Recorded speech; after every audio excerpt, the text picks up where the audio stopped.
Y lo decíamos al inicio del programa, un contacto realmente muy, pero muy importante. Es un placer enorme poder tenerla como entrevistada. Estamos hablando de Ana Güemes García.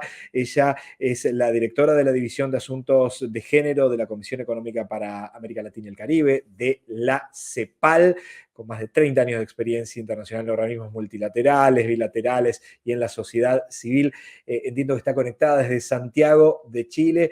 Y le damos la bienvenida a Ana Güemes García. Gracias por estar del otro lado y por sumarse al Infoclaxo del día de hoy. Hola Gustavo, bueno, un abrazo desde aquí, desde Santiago a ti, un abrazo a Karina Batiani, directora de Claxo, y a todas las personas que nos siguen hoy y todos los días. Hablemos de cuidados, fue justamente el hashtag, el lema con el que convocamos al foro Excelente. académico, ¿no? Así que sigamos hablando de cuidado. Con Karina llevamos ya muchísimos años y Tal ahora cual. cada vez hay más tesis doctorales, hay más trabajos, hay más producción en la academia, en la política pública. Por eso hizo sentido hacer este foro académico. Excelente, y sabemos la repercusión y las resonancias que se generó de esto, entendiendo aparte la importancia que tiene como foro académico en preparación de la Conferencia Regional sobre la Mujer de América Latina y el Caribe, número 16. ¿Cuáles fueron un poco, Ana, lo que salió, lo que circuló? ¿Cuáles son esas resonancias con las que te has quedado tanto de este encuentro como lo que entiendo que fue un encuentro posterior que se realizaron en el que tú has participado posterior a este encuentro del que hablamos? ¿Cuáles fueron un poco las resonancias? Claro, tal vez te encuadro un poquito la conferencia y a las personas que nos siguen decir que América Latina y el Caribe es la única región del mundo que tiene una conferencia regional sobre la mujer. La última fue en Buenos Aires, pero llevamos ya 47 años y la próxima será en México. Además, va a ser muy emocionante porque será 50 años después de la primera conferencia global sobre la mujer que fue allá. Entonces, ya veníamos discutiendo en la región y en Buenos Aires se planteó esta idea. Por un lado, América Latina y el Caribe con múltiples crisis. Nosotros en la CEPAL ya le llamamos una crisis de desarrollo, es decir, desigualdad histórica, desigualdad estructural, crisis climática, crisis sanitaria, en fin, es un modelo de desarrollo que de alguna manera ya no da más. Entonces veníamos con este contexto de crisis y, como decía Karina, llegamos a Buenos Aires con una propuesta profundamente transformadora, que es esta idea de la sociedad del cuidado, que básicamente significa una sociedad que se organiza en torno a lo que es importante, que es la sostenibilidad de la vida, nuestra propia vida y la vida del planeta, recogiendo aportes de la economía feminista, que ponía la dimensión del trabajo no remunerado, por ejemplo, y la importancia para sostener la vida que no necesariamente ocurre en el mercado, y por otro lado los aportes de los pueblos indígenas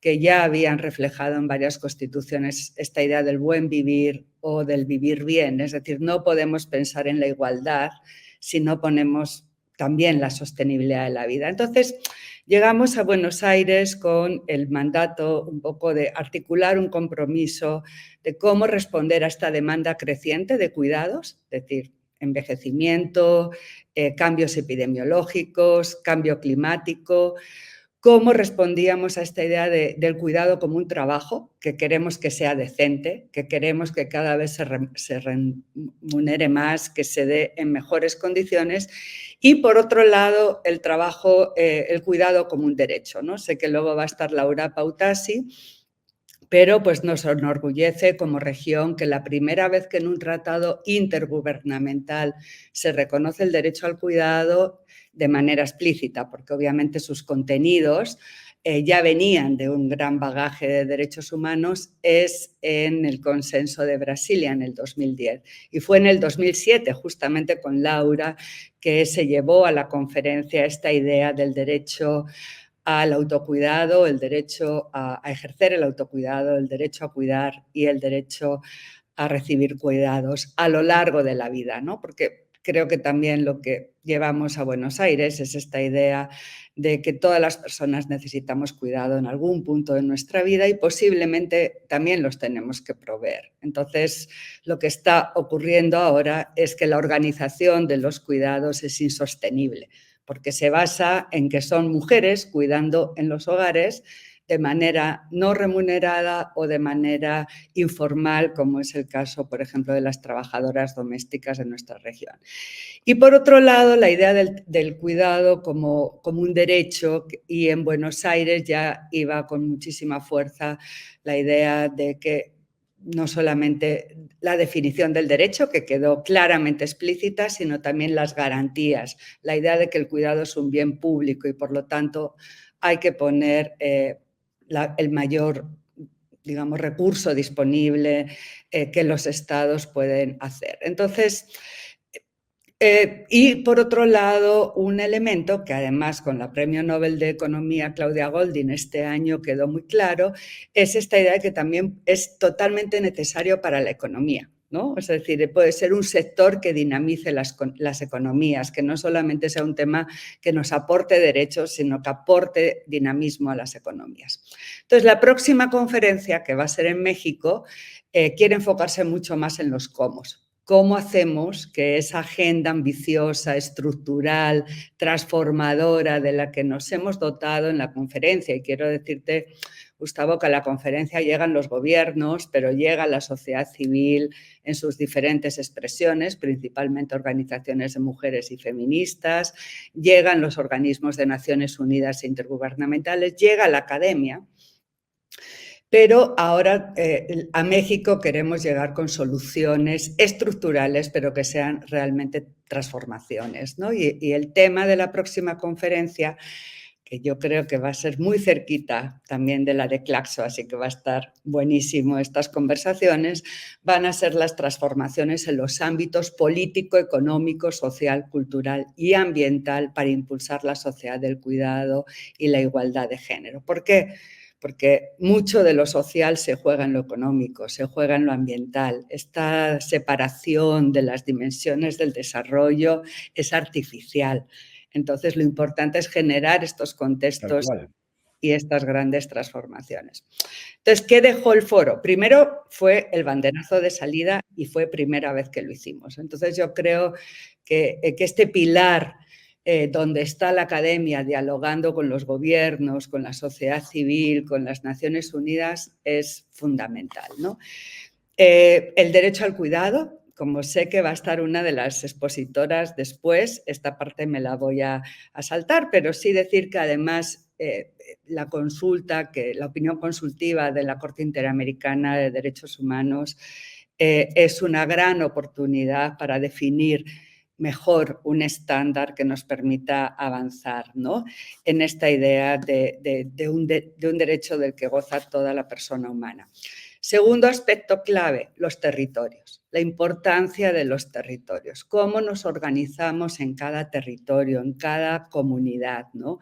Cómo el otro principio que siempre la región ha llevado a las conferencias es el tema de la interseccionalidad. No es lo mismo pensar en los cuidados en una comunidad rural que pensar en un área periférica de nuestras ciudades o que pensar en contextos, por ejemplo, de circulación migratoria, ¿no? Entonces, cómo mirar un poco estas relaciones y también lo veíamos en términos de estadísticas, ¿no? Pudimos conocer el mapa de cuidados de México, también Argentina ha avanzado en ese sentido, Bogotá, un gran ejemplo también en cómo pensar los cuidados en los territorios, en fin.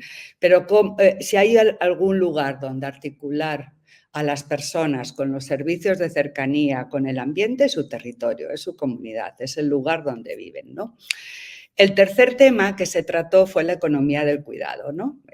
Y tuvimos la fortuna también de tener a la directora regional de la OIT, de la Organización Internacional del Trabajo, que por primera vez, imagínate, Gustavo, imagínense audiencia, después de 112 años de conferencias internacionales de la OIT, es primera vez que en el tripartito se discutió este año esta idea del trabajo decente y la economía del cuidado. Entonces, Muy interesante también las posiciones, porque hablamos muchísimo de cómo generar trabajo decente en la economía del cuidado, cómo la economía del cuidado y el tener servicios puede potenciar muchísimo la participación laboral de las mujeres, pero también los tiempos para cuidar. Por ejemplo, las normas sociales. ¿Qué pasa con una región que casi no tiene licencias parentales o de paternidad? ¿No? ¿Qué pasa con los tiempos? ¿No? Tal cual. El trabajo y los tiempos. Yo creo que el futuro del trabajo va a ser pensar en los tiempos.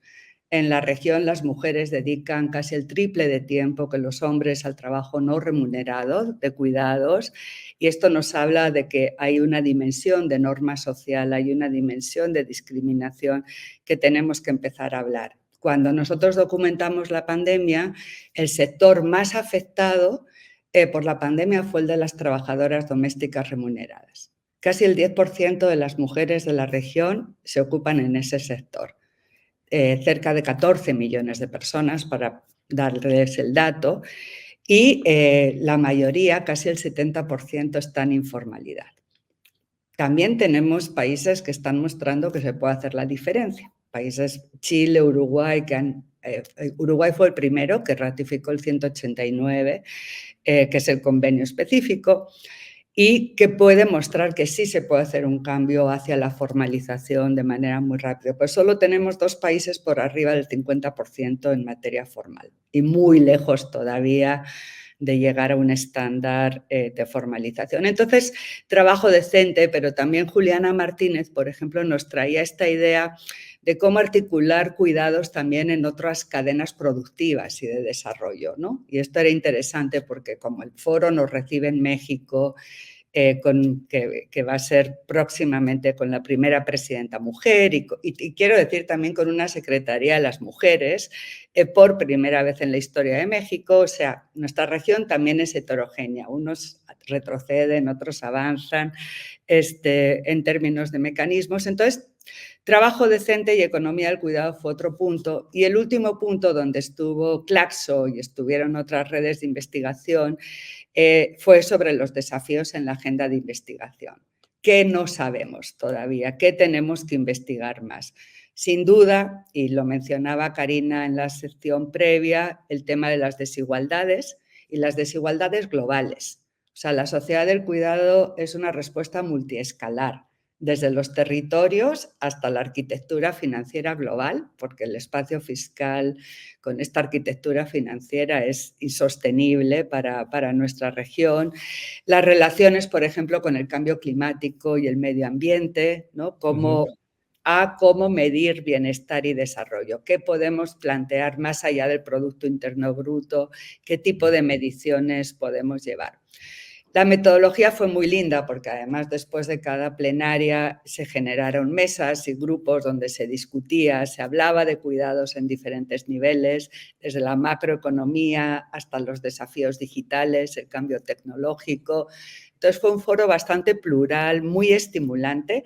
Estamos pensando hacer uno en el Caribe, estamos trabajando ya con la Universidad de West Indies en Barbados para poder hacer también uno adicional, porque queremos tener también mucho más la voz también de los países de habla inglesa del Caribe, que estuvieron, pero queremos también llevar la conversación allá. Por ejemplo, los temas de salud y las cadenas globales del cuidado de profesionales de salud, que el Caribe tiene un gran déficit por esas razones, son temas que nos interesa también analizar. Ese continuum que hay entre salud y cuidados y bienestar, ¿no? Claro. Ana, mientras te escuchaba, pensaba en relación a lo de territorios. Nosotros estuvimos en Ciudad Bolívar hace un tiempo atrás, en la primera manzana de cuidados, una experiencia maravillosa en todos los sentidos y muy transformadora en la lógica de la cotidiana de muchísimas mujeres o que pueden estudiar o que pueden conseguir que las tareas de cuidado sean realizadas por otras personas en ese espacio y de esa manera poder realizar otras actividades. Pero pensaba en relación a algo que nos comentaba Karina, ¿no? Digo, cómo el mapa político cambia y esto modifica en muchos casos, concretamente el presupuesto para estas cuestiones, qué es lo que sucede y cómo se sostienen estos programas. Desde tu cargo y desde la gran experiencia, digo, ¿qué posibilidades concretas hay de sostener más allá de los vaivenes de gobierno, pensando en que son políticas de Estado que no deberían estar por lo menos sometidas a las intencionalidades de un gobierno o de otro, sobre todo en la lógica de disminuir, de destruir o de desarmar programas o políticas concretas? Sí, yo creo que la gran conclusión es un poco, somos una región que avanzó en igualdad formal o ante la ley. Creo que eso es un estándar de toda la región, pero que las desigualdades siguen siendo estructurales y la desigualdad de género persistente, ¿no? Y se expresa en pobreza, 118 mujeres en pobreza por cada 100 hombres, falta de ingresos propios, se expresa en violencia, se expresa en inserción en el mercado laboral. Solamente la mitad de las mujeres de América Latina y el Caribe están en el mercado laboral en comparación con un 75% en el caso de los hombres aproximadamente. Entonces, yo creo que el gran aprendizaje que trajimos un poco de la década de los 90 es que, primero, algo que lo dicen siempre los defensores y defensoras de derechos humanos, los derechos no se otorgan, se conquistan y hay que ser bastante persistentes en ir generando estos círculos concéntricos donde cada vez más las personas generen estas corrientes como de pensamiento y de cambio transformacional. Yo creo que esta es una región que está hablando de cuidados, el balance en términos de normatividad, de políticas, de sistemas, ¿no? El caso que tú contabas de Ciudad Bolívar, de la Manzana Bolívar en Bogotá, ¿no? Que articuló el sistema de cuidados en torno al ordenamiento territorial, pero las utopías en Iztapalapa, que ahora van a llegar a la Ciudad de México, por ejemplo, o los esfuerzos que se están haciendo en Renca o San Pedro de las Casas aquí en Chile. Es decir, vemos, lo que pasa que normalmente estas cosas no son primera plana, ¿no? Y normalmente hablamos más del negacionismo, del racismo que atraviesa dolorosamente nuestra región, que de este movimiento cada vez más consistente, diría yo, Claro. hacia un cambio. Ahora, el cambio queremos que vaya más rápido. O sea, decir, ese es un poco el punto. Y que se garantice que no sea retrocesos. Y yo creo que tú has dado como el punto clave. Para que sean grandes transformaciones, tienen que ser transformaciones de la sociedad. Por eso la CEPAL propuso esta idea de la sociedad de los cuidados. No es el estado de los cuidados, es la sociedad la que se organiza en torno a un nuevo paradigma que es sostener la vida, mantener la vida, la propia y la de los demás y la del planeta. Y entonces la respuesta es ¿qué Estado necesitamos para esa sociedad del cuidado? Y ahí viene el tema de los derechos humanos, el tema del trabajo digno, el tema de las políticas sectoriales. Por ejemplo, vemos parte de lo que se hizo en Bogotá también, es todo el tema de ahorro de tiempo a través de un mejor transporte de calidad en la ciudad, ¿no? Entonces, no solamente las políticas sociales, sino las ambientales. Entonces, yo creo que este tema de la Alianza Global de los Cuidados, la Conferencia Regional sobre la Mujer, el ir generando cada vez más núcleos que están buscando estas transformaciones en un contexto muy difícil, porque la realidad es que los gobiernos tienen muy poco espacio fiscal en este minuto. Por eso parte un poco de lo que se está llevando a diferentes conversaciones globales es se necesita una reforma del sistema financiero internacional, de la arquitectura financiera. América Latina y el Caribe es especialmente penada, la mayor parte de países viven en contextos de alto endeudamiento, entonces creo que los temas de deuda, los temas de financiamiento climático, los temas de evasión fiscal hacen mucho a la conversación sobre cuidados.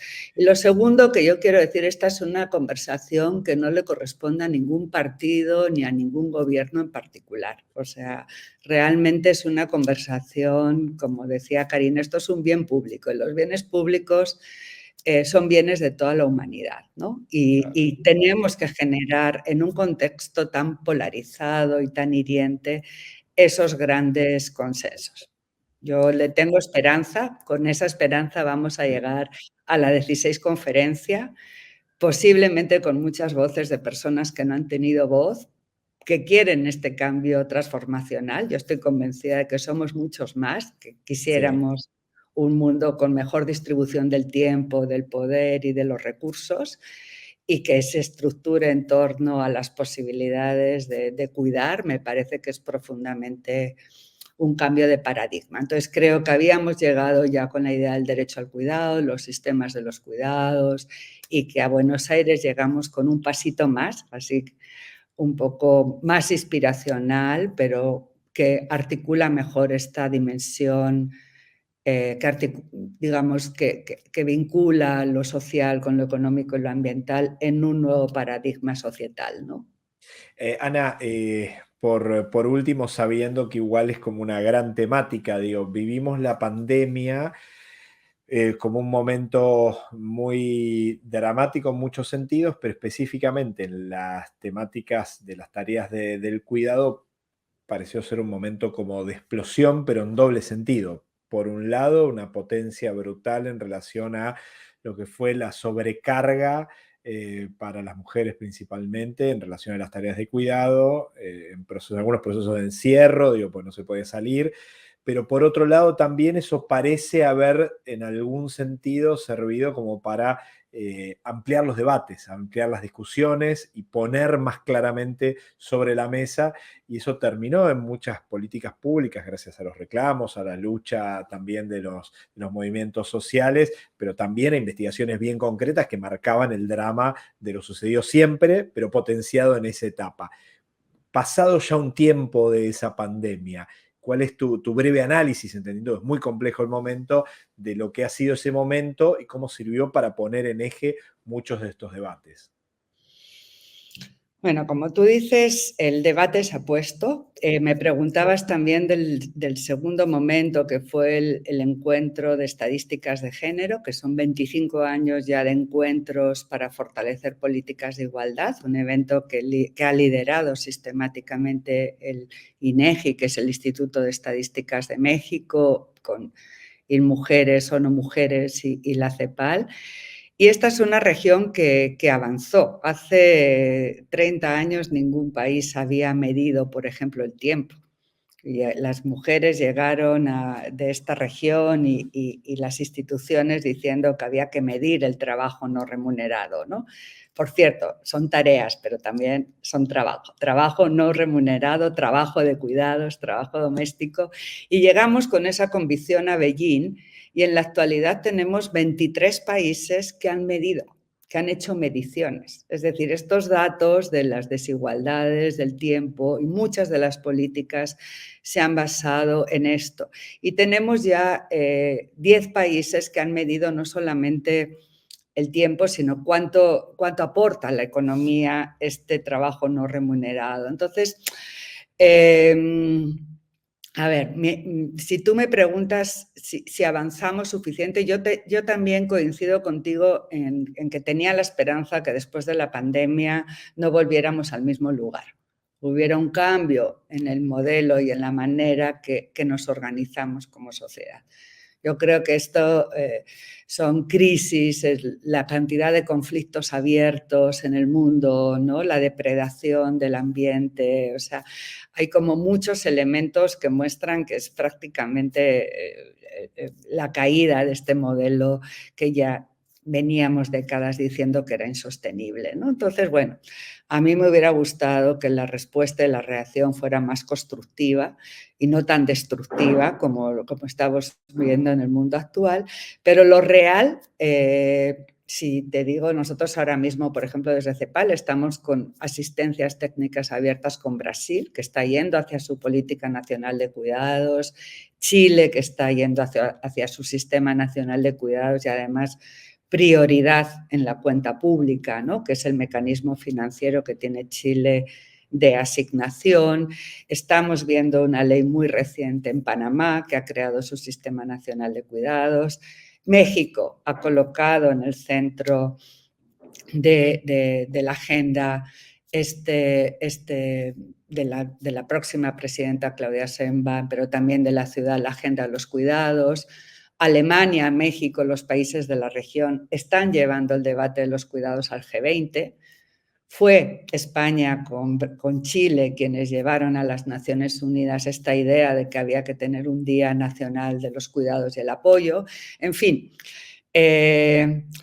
yo siempre cuento esto porque es un homenaje además a mi abuela. Cuando a mi abuela le preguntaban si el vaso estaba medio lleno o medio vacío, que es un poco las típicas discusiones cuando analizamos dónde estamos parados, ella siempre tenía una respuesta de esta sabiduría ancestral de las abuelas que decía, bueno, lo importante es que le podemos echar más agua, ¿no? Entonces yo creo que la pregunta es, ok, la sociedad del cuidado es una propuesta para salir de la crisis y para un horizonte con igualdad y sostenibilidad. Es una respuesta que, como alguien decía en el foro, creo que era Silvia Giorduli, la presidenta del Colmes, justamente tiene el copyright de América Latina y el Caribe. Es una propuesta que nosotros estamos llevando a los foros globales, a los nacionales, y a la vez queremos que se expresen en esto, ¿no? Que sea una crisis que tenga una respuesta, que se genere trabajo decente en la economía del cuidado, que se avance en la protección de los derechos de las personas que cuidan, de quienes reciben cuidado.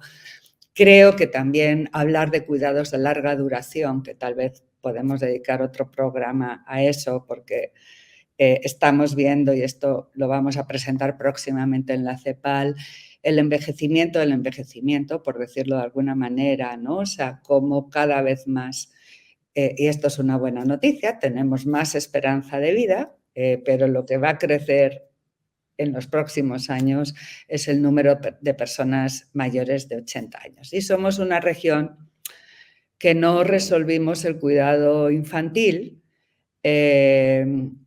Gustavo, y que nos enfrentamos a una enorme carga de demanda que va a venir por razones del envejecimiento de la población. ¿Quiénes van a cuidar? Hasta ahora han cuidado mayoritariamente las mujeres en los hogares, mal pagas o de manera no remunerada, ¿no? Entonces creo que como señalaban allí en una campaña en Argentina, ¿no? El cuidado no es amor. O sea, el cuidado tiene una dimensión de trabajo enorme y un poco lo que se plantea desde la OIT, desde las Naciones Unidas, es que implica un compromiso primero para reducir el trabajo no remunerado, redistribuir esta idea de corresponsabilidad tan importante también de propuesta de la región, que es una responsabilidad entre hombres, mujeres, pero con más participación del Estado, más participación del sector empresarial, del mercado. La idea de reconocerlo primero y luego también la idea de representarlo, ¿no? Y vamos a hacer un esfuerzo enorme para que en la próxima conferencia, ya llegaron muchas organizaciones a Buenos Aires, pero que lleguen las organizaciones sindicales, las organizaciones comunitarias, las organizaciones que representan a las trabajadoras y trabajadores del cuidado y, bueno, y por supuesto retribuirlo, ¿no? Que se den condiciones decentes. Ana, un placer enorme, gracias por la claridad de los conceptos y por ayudarnos a reflexionar en todas estas temáticas, pero sobre todo celebramos estos encuentros en México y también los que se vendrán. Obviamente este programa, este material, lo que estamos haciendo formará parte del programa especial que tendremos el próximo 23 de octubre, muy cercanos a ese 29 de octubre, este Día Mundial de los Cuidados. Así que gracias por este encuentro y te volveremos a molestar seguramente dentro de no mucho tiempo para poder seguir hablando. No, muchas gracias a ti, Gustavo, gracias a Karina Batiani, gracias a Infoclaxo. Hablemos de cuidados y sigamos realmente moviendo las agujas con soluciones audaces y con propuestas de sentido de urgencia, ¿no? Y nos veremos en este año varias veces hacia la 16 Conferencia Regional de América Latina y el Caribe, que ocurrirá en México, y bueno, nosotros tenemos la Secretaría Técnica, así que estoy también un poco como Karina, ¿no? Y como tú decías, ahora que contabas los días, decía, uy, no me había puesto a contar los días, pero ya me puse nerviosa también. Un abrazo. Un abrazo grande. Ana Güemes García, estábamos hablando con la directora de la División de Asuntos de Género de la Comisión Económica para América Latina y el Caribe, de la CEPAL, con muchísima claridad y mucha utilidad para poder pensar todas estas temáticas. Separamos y continuamos con este programa especial del InfoClaxo.